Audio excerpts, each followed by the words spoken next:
Hello friends, welcome to மாங்கனி சமையல். இன்னைக்கு நம்ம மாங்கனி சமையல்ல இந்த லாக்டவுன் டைம்ல வீட்டில் இருக்கக்கூடிய குறைந்த பொருட்களை வச்சு நம்ம எல்லாருக்கும் ரொம்பவே ஃபேவரட்டான பீஸா ரெசிபி தான் பார்க்க போறோம். இது பண்றதுக்கு சீஸ், ஈஸ்ட், மயனஸ், முட்டை, ஓவன் இதெல்லாம் எதுவும் தேவையில்லை. வீட்டில் இருக்கக்கூடிய பேசிக் பொருட்களை வச்சு ரொம்பவே ஈஸியாக செஞ்சு முடிச்சிடலாம். டேஸ்ட் பார்த்தீங்கன்னா நம்ம பேக்கரியில வாங்குற மாதிரி அதே டேஸ்ட்டாக ரொம்பவே சூப்பராக இருக்கும். குட்டீஸ்லேருந்து பெரியவங்க வரைக்கும் எல்லாரும் விரும்பி சாப்பிடுவாங்க. சரி வாங்க இப்போ இந்த வெஜ் பீஸா எப்படி பண்றதுன்னு பார்க்கலாம்.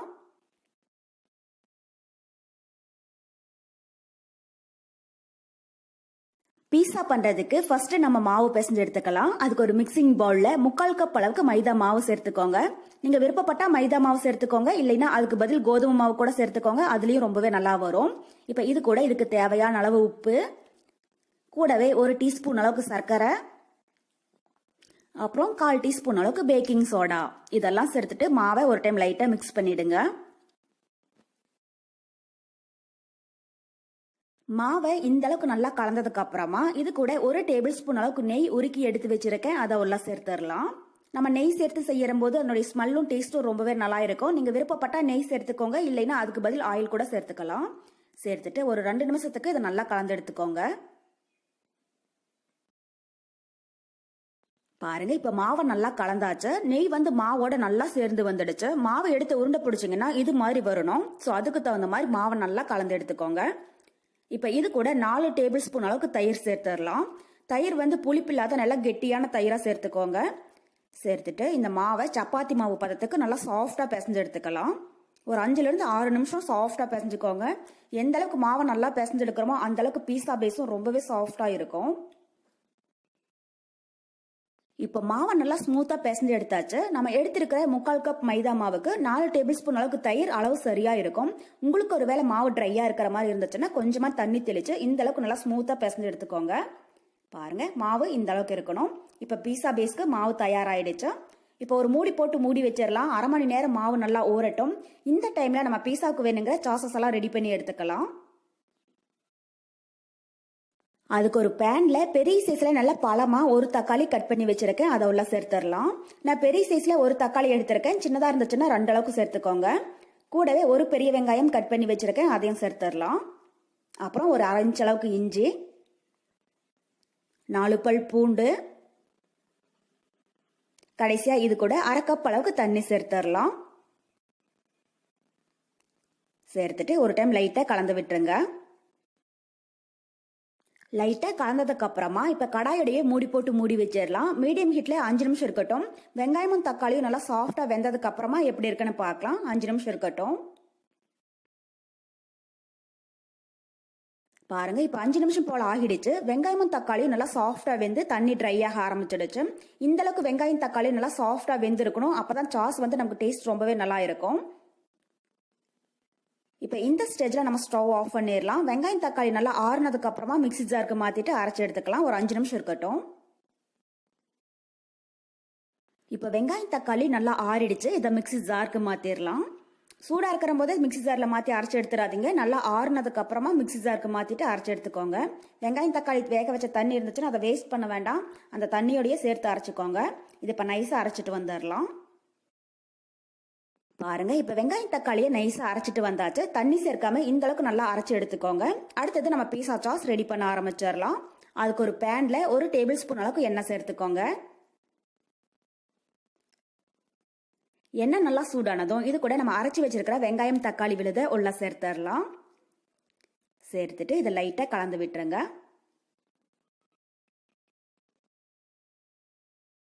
வெங்காயம் தக்காளியை நம்ம ஃபர்ஸ்டே நல்லா வேக வச்சதுனால இப்ப அதிக நேரம் வதக்க வேண்டியது இல்லை. ஜஸ்ட் ஒரு 2 நிமிஷம் போல வதங்குச்சுன்னா போதும்.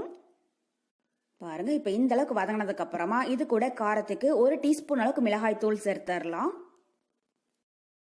கூடவே 1/2 டீஸ்பூன் அளவுக்கு ஓரிகானோ இது இருந்துச்சுன்னா சேர்த்துக்கோங்க, இல்லைனாலும் பரவாயில்ல. இது சேர்க்கிற போது பீஸாவுக்கு நல்ல ஒரு ஸ்மெல்லும் டேஸ்டும் கிடைக்கும், அதுக்காக தான்.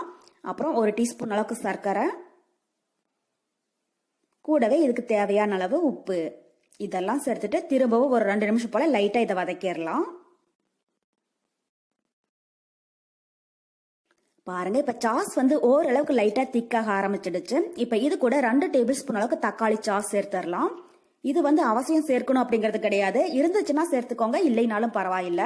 இப்போ தக்காளி சாஸ் சேர்த்துட்டு ஒரு டைம் லைட்டாக கலந்து விட்டுறலாம்.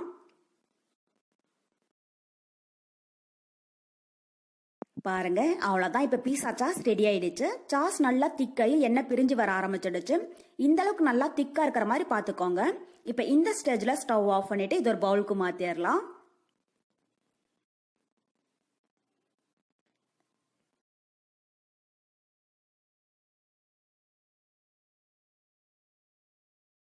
அவ்வளோதான். இப்போ ரெட் சாஸ் ரெடி ஆயிடுச்சு. இது ஒரு 5 நிமிஷம் நல்லா ஆறட்டும். அடுத்தது நம்ம ஒயிட் சாஸ் ரெடி பண்ணி எடுத்துக்கலாம். அதுக்கு ஒரு பேன்ல 1 டேபிள் ஸ்பூன் அளவுக்கு நெய் சேர்த்துக்கோங்க. ஸ்டவ் வந்து மீடியம் ஹீட்ல இருக்கட்டும். நெய் உருகினதுக்கு அப்புறமா இது கூட 1 டேபிள் ஸ்பூன் அளவுக்கு மைதா சேர்த்துடலாம். சேர்த்துட்டு ஸ்டவ் மீடியம் ஹீட்ல வச்சு இது லைட்டா பொன்னிறமாகற அளவுக்கு வறுத்துடுங்க. ஸ்டவ் வந்து மீடியம் ஹீட்ல வச்சு வருங்க. அப்பதான் மைதா மாவு கருகிடாம நல்லா வறுபடும். நீங்க விருப்பப்பட்டா மைதா மாவு சேர்த்துக்கோங்க. இல்லைன்னா அதுக்கு பதில் கோதுமை மாவு கூட சேர்த்து செய்யலாம். டேஸ்ட் வந்து ரொம்பவே நல்லா இருக்கும். பாருங்க, இப்ப மாவு லைட்டா பொன்னிறமா வறுபட்டு நல்ல ஸ்மெல் வர ஆரம்பிச்சிடுச்சு. இப்ப இது கூட 1/2 கப் அளவுக்கு பால் சேர்த்துடலாம். பால் வந்து காய்ச்சின பால் இல்லைன்னா காய்ச்சாத பால், ரெண்டுலயும் எது வேணாலும் 1/2 கப் அளவுக்கு சேர்த்துக்கோங்க. சேர்த்துட்டு லைட்டா இதை கலந்து விட்டுறலாம். ஸ்டவ் வந்து மீடியம் ஹீட்ல வச்சு 2 to 3 நிமிஷத்துக்கு கண்டினியூஸா இது மாதிரி கலந்து விட்டுட்டே இருங்க. மாவு கட்டி ஏதாவது விழுந்துருந்துச்சுன்னா கூட லைட்டா கரண்டியில இது மாதிரி அமுத்தி விட்டுக்கோங்க. பாருங்க, இப்ப சாஸ் வந்து லைட்டா திக்காக ஆரம்பிச்சிடுச்சு. இப்ப இது கூட 1/4 டீஸ்பூன் அளவுக்கு உப்பு சேர்த்துடலாம். சேர்த்துட்டு ஒரு டைம் நல்லா கலந்து விட்டுருங்க. இந்த சாசஸ் எல்லாம் பண்றதுக்கு நமக்கு அதிகம் டைம் எடுத்துக்காது. இந்த 2 சாசஸுமே பண்றதுக்கு நமக்கு கரெக்டா 10 to 15 நிமிஷம் போலதான் ஆகும். ரொம்பவே ஈஸியா செஞ்சு முடிச்சிடலாம். பாருங்க, இப்போ ஒயிட் சாஸ் ரெடி ஆயிடுச்சு. இந்த அளவுக்கு நல்லா திக்கா இருக்கணும். இது ஆறுனதுக்கு அப்புறம் இன்னும் திக்காக ஆரம்பிச்சிடும். இப்போ இந்த ஸ்டேஜ்ல ஸ்டவ் ஆஃப் பண்ணிட்டு இதை வேற ஒரு பவுலுக்கு மாத்திரலாம். இப்போ நம்ம மாவும் 1/2 மணி நேரம் போல நல்லா சாஃப்டா ஊறி வந்திருக்கு. இதை சப்பாத்தி கட்டைக்கு மாத்திட்டு உருட்டி எடுத்துக்கலாம். அதுக்கு ஒரு சப்பாத்தி கட்டையில கொஞ்சமா எண்ணெய் இல்லைன்னா நெய் தடவி விட்டுட்டு நம்ம ரெடி பண்ணி வச்சிருக்கிற மாவை உள்ள வச்சிடலாம். வச்சுட்டு இப்போ சப்பாத்தி கட்டை வச்சு இதை லைட்டா உருட்டி எடுத்துக்கோங்க. ரொம்பவே மெலிசா இருக்கக்கூடாது. எப்பயும் சப்பாத்திக்கு உருட்டுறதை விட கொஞ்சம் திக்னஸா இருக்கணும். அப்பதான் பீஸா வந்து நமக்கு கரெக்டான சேஃப் கிடைக்கும். ஒரு 1/4 இன்ச் அளவுக்கு திக்னஸ் இருக்கிற மாதிரி பார்த்துக்கோங்க. அவ்வளோதான். இப்போ பீஸா பேஸ் ரெடி ஆயிடுச்சு. இந்த அளவுக்கு கொஞ்சம் திக்னஸ் இருக்கிற மாதிரி பார்த்துக்கோங்க. அடுத்தது நம்ம பீஸா ரெடி பண்ண ஆரம்பிச்சிடலாம். பீஸா பண்றதுக்கு நான் இன்னைக்கு இது மாதிரி ஒரு அகலமான சில்வர் பிளேட் எடுத்து வச்சிருக்கேன். இதுல கொஞ்சமா எண்ணெய் இல்லைன்னா நெய் தடவி விட்டுக்கோங்க. பீஸா ட்ரே இருந்துச்சுன்னா அது யூஸ் பண்ணிக்கோங்க. அது இல்லை அப்படின்னா இது மாதிரி ஒரு அகலமான பிளேட் எடுத்துக்கோங்க. இதுல நம்ம ரெடி பண்ணி வச்சிருக்கிற மாவை உள்ள சேர்த்துடலாம். சேர்த்துட்டு ஓரங்கள்ல லைட்டா இதை பிரஸ் பண்ணி விட்டுருங்க. சுத்தியுமே ஒரே மாதிரி வர்ற மாதிரி இது மாதிரி லைட்டா அழுத்தி விட்டுக்கோங்க. ஸோ மாவு வந்து ஓரங்களில் நல்லா மொத்தமாகவும் சென்டரில் வந்து கொஞ்சம் மெலிசாவும் இருக்கிற மாதிரி பார்த்துக்கோங்க. பாருங்க, இது மாதிரி ஒரே மாதிரி வர்ற மாதிரி அழுத்தி விட்டுக்கோங்க. அப்பதான் பீஸா வந்து நமக்கு வெந்து வரும்போது அதோட சேஃப் வந்து கரெக்டாக இருக்கும். இப்போ ஒரு ஸ்போர்க் வச்சு லைட்டா அங்கங்க இது மாதிரி குத்தி விட்டுருங்க. அப்பதான் நம்ம சேர்க்கிற சாசஸ் எல்லாம் மாவுக்குள்ள போய் மாவும் ஒரே மாதிரி நல்லா சாஃப்டா வெந்து வரும். பாருங்க, இது மாதிரி. அவ்வளோதான். இப்போ பீஸா பேஸ் ரெடி ஆயிடுச்சு. அடுத்தது இதுக்குள்ள நம்ம ரெடி பண்ணி வச்சிருக்கிற ரெட் சாஸை உள்ள சேர்த்துடலாம். சேர்த்துட்டு இதை லைட்டா ஸ்ப்ரெட் பண்ணி விட்டுருங்க. இது மாதிரி நம்ம பீஸா சாஸ் ரெடி பண்ணி ஒரு ஏர்டைட் பாக்ஸ்ல போட்டு ஃப்ரிட்ஜில் வச்சுட்டோம்னா 2-3 மாசம் வரைக்கும் கெட்டு போகாது. ஃப்ரெஷ்ஷா அப்போ செஞ்ச மாதிரி ரொம்பவே நல்லா இருக்கும். நம்ம எப்பப்போ பீஸா பண்றோமோ அப்பப்பெல்லாம் எடுத்து பயன்படுத்திக்கலாம்.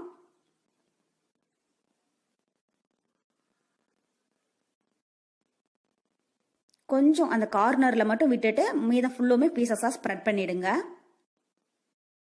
ஸோ இது மாதிரி பீஸா சாஸ் நம்ம வீட்லயே ஹைஜீனிக்கா ப்ரிப்பேர் பண்ணி பீஸா பண்ற போது பீஸா வந்து நம்ம கடைகளில் வாங்குறத விட வீட்டில் செய்யறது டேஸ்ட் இன்னும் ரொம்பவே சூப்பரா இருக்கும். இப்போ ரெட் சாஸ் சேர்த்தாச்சு. இதுக்கு மேல ஒயிட் சாஸ் சேர்த்துடலாம். பாருங்க, ஒயிட் சாஸ் வந்து ஆறுனதுக்கு அப்புறம் இந்த அளவுக்கு நல்லா திக்கா இருக்கணும். அதுக்கு தகுந்த மாதிரி பார்த்துக்கோங்க. ஓரங்கள்ல ரெட் சாஸ் கொஞ்சம் தெரியற மாதிரி ஒயிட் சாஸ் பரப்பி விட்டுருங்க. அவ்வளோதான். இப்போ நம்ம 2 சாசஸையுமே சேர்த்தாச்சு. இதுக்கு மேலே தூவி விடுறதுக்காக கொஞ்சமாக குடைமிளகாய், அப்புறம் பெரிய வெங்காயம், கொஞ்சமாக தக்காளியை இது மாதிரி மெலிசா நீளமாக கட் பண்ணி வச்சிருக்கேன். அதை மேலே சேர்த்துடலாம். இது கூட இன்னும் நீங்க விருப்பப்பட்டா காளான், ஆலிவ்ஸ் இது மாதிரி கூட கட் பண்ணி சேர்க்கலாம். இல்ல உங்களுக்கு காய்கறிகள் எதுவும் வேண்டாம் அப்படின்னு நினைச்சீங்கன்னா பன்னீர் கூட சின்ன சின்ன பீசஸா கட் பண்ணி சேர்த்துக்கலாம். டேஸ்ட் வந்து ரொம்பவே சூப்பரா இருக்கும்.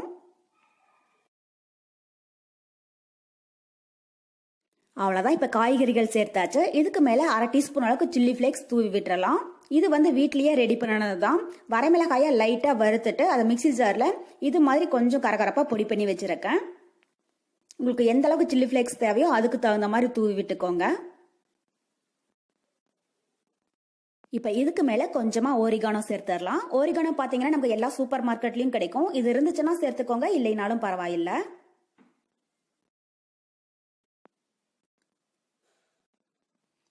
அவ்வளோதான். இப்போ நம்ம பீஸா ரெடி ஆயிடுச்சு. இதை நம்ம பேக் பண்ணிடலாம். அதுக்கு ஸ்டவ்ல ஒரு அடிகனமான கடாய் வச்சிருக்கேன். இப்போ இதுக்குள்ள இது மாதிரி ஒரு கம்பி ஸ்டாண்ட் வச்சுட்டு கடாயோடைய மூடி போட்டு மூடி 5 நிமிஷம் ஃப்ரீ ஹீட் பண்ணிடுங்க. மீடியம் ஹீட்ல 5 நிமிஷம் இருக்கட்டும். அதுக்கப்புறமா நம்ம ரெடி பண்ணி வச்சுக்கிற பீஸாவை உள்ள வச்சிடலாம். இப்போ கடாய் 5 நிமிஷம் போல நல்லா ஹீட் ஆயிடுச்சு. இப்போ மூடி ஓபன் பண்ணிட்டு நம்ம ரெடி பண்ணி வச்சுக்கிற பீஸாவை உள்ள வச்சிடலாம். வச்சுட்டு கடாயோடைய மூடி போட்டு மூடி மீடியம் ஹீட்ல 20 நிமிஷம் வேக விட்டுருங்க. 20 நிமிஷம் மீடியம் ஹீட்ல இருக்கட்டும். அதுக்கப்புறமா எப்படி இருக்குன்னு பார்க்கலாம். பாருங்க, இப்போ 20 நிமிஷம் போல ஆகிடுச்சு. மூடி ஓபன் பண்ணி பார்க்கலாம். அவ்வளவுதான். நம்ம பீஸா நல்லா கலர்ஃபுல்லா பார்க்கறதுக்கே ரொம்பவே சூப்பரா வெந்து வந்திருக்கு. இதை வெளியில எடுத்துடலாம். அவ்வளோதான். இப்போ பீஸா ரெடி ஆயிடுச்சு. இதை கட் பண்ணிடலாம். ஒரு பீஸா கட்டர் இல்லைன்னா ஒரு கத்தி வச்சு உங்களுக்கு எந்த சைஸ்ல பீசஸ் வேணுமோ அதுக்கு தகுந்த மாதிரி கட் பண்ணி எடுத்துக்கோங்க.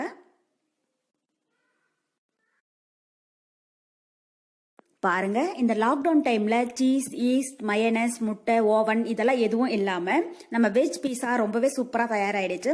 இது டேஸ்டும் நம்ம பேக்கரியில வாங்குற அதே மாதிரி டேஸ்ட்ல ரொம்பவே சூப்பரா இருக்கும். வீட்டுல எல்லாரும் விரும்பி சாப்பிடுவாங்க. ஸோ நீங்களும் இந்த ரெசிபியா ட்ரை பண்ணி பாருங்க. என்னுடைய இந்த ரெசிபி வீடியோ உங்களுக்கு பிடிச்சிருந்தா மாங்கனி சமையலுக்கு சப்ஸ்கிரைப் பண்ணுங்க. நன்றி.